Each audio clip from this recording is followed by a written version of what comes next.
بەناوی خۆی گەورە ئەمڕۆ بەڕێز کاگنەواف سەرۆکی یەکێتی پیاوانی خاوەنکاری تورکی عراقی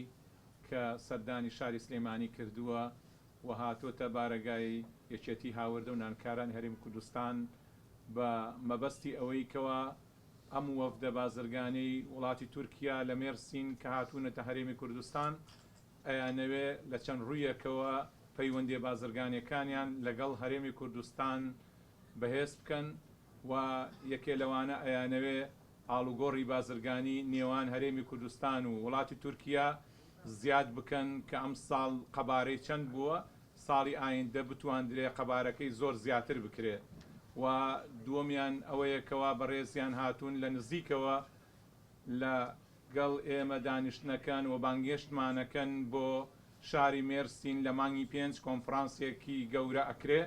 و ئێمە سوپاسیانەکەین و هاتنیان دەورێکی کاریگەری هەیە بۆیکەوە جوڵەی بازرگانی لە هەرێمی کوردستان لەگە وڵاتی تورکیا بەرەو باشی بڕوات و زیاتر قەبارەکە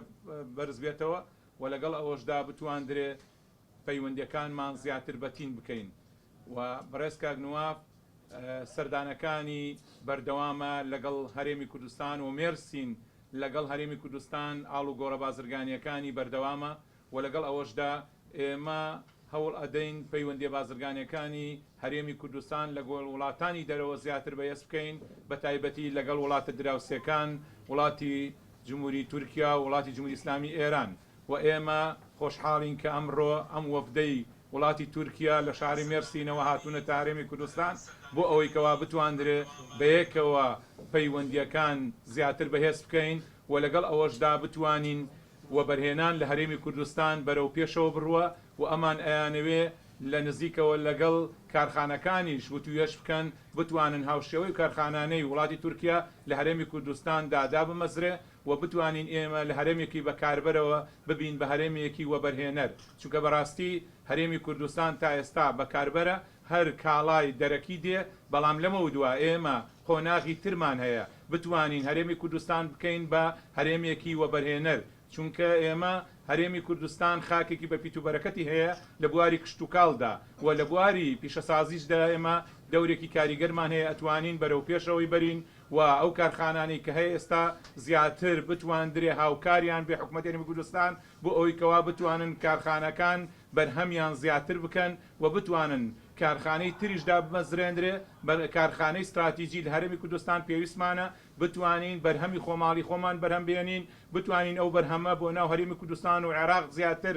دابش بکرێت و دوای ئەوەش کەوا زیادە بوو لەو بەرهەمە بتوانین بازاڕی بۆ دروستکەین لە دەرەوەی وڵات بتوانین ئێمە لە هەرێمێکی بەکاربەرەوە ببین بە هەرێمێکی وەبەرهێنەر چونکە بەڕاستی هەرێمی کوردستان تا ئێستا نەیتوانی وە بەرهەمێکی سەرەکی دروست بکە بینێرێتە دەرەوە بۆیە لە ئێستاوە جوهود ئەکرێ سەرڕایەوەی کەوا ساڵانی پێشوو کەوا ئێمە هاوردەی کاڵامان کردووە کە لەمە دوا هەوڵ بدەین ئێمە بەرهەمی خۆمان هەناردەی دەرەوە بکەین بۆیە بە پێویستی ئەزانین ئەم وەفدانە پێشوازی لێ بکەین و هانیان بدەین لە هەرێمی کوردستان بتوانن کاری هاوبەش لەگەڵ کۆمپانیاکان بکەن و بتوانن هاوشێوەی و کارخانانی وڵاتی خۆیان بێنن لە هەرێمی کوردستان دابمەزرێنن تاکو ئێمە بتوانین بەرهەمەکانمان زیاد بکەین و بەرهەمەکانمان هەناردەی وڵاتانی دەرەوە بکەین. زۆر سوپاس بۆ ئێوەی بەڕێزیش کە ئامادە بوون و بەڕێز کاگنەواف فەرموو ئێستا مەبەستی سەردانەکەشی کە من باسم کرد زیاتر ئەی خاتە ڕوو. بەیانی باش ئەم گەلێک سپاسی خۆ شێخ مستەفا شێنج بۆی بێ میێوانداریاوی ڕاستی ئەم زەحفکێ خۆشن ئیرۆ لە هەرەما کوردستانی لە باژارە سلێمانیەنە ئەم دخوازن ئینشەڵە ئەمێ کۆمەلاوانە و تمامێ پیشەساز و کارسازێ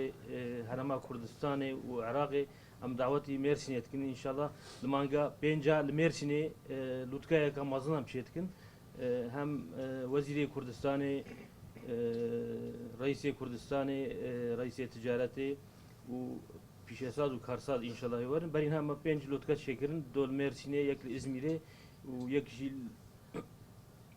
تۆژی لە ئەربیلێ مەچێکردن ئینشەڵە ساڵی پێشدا ئەم دخوازن لوتکەکی ئەم سلێمانیەژی چێکن و یادی ئەم دخوازن هەدەفەمەی ئی ساڵ کرین و فرۆتنا نەقەبامەوە هەرەما کوردستانی دخوازن گۆ دقات بێ پار نزیکێ 10 میلیارد دلار چێ بوو ئینشاءالله ئەم دخوازن هەدەفەمە ئینشاءالله 20 میلیارد دلار کرین سازجا فرۆتنا هەرەما کوردستانی و عێراقی و هەدەفەمە 2023 ئینشاءالله 5 میلیارد دلارە کرین و فرۆتنا نەقەبامەوە هەرەما کوردستانی و تمامی عێراقی ئینشاءالله دەبێ ji bo benajî em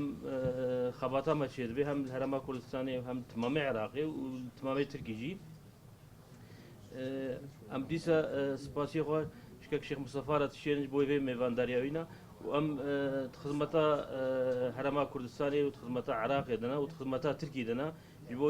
hem dostaniya me zêde bê hem ticareta me zêde bê û zanim wextê ticaret zêde dibê dostaniya me bêhtir zêde dibê û îro di nav cîranê me ê Tirkî ê derve hemika da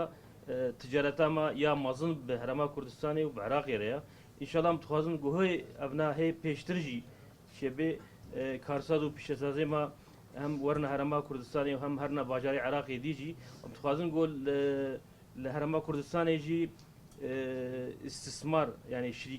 şirîkê me Tirkî û ê herêma Kurdistanê tev de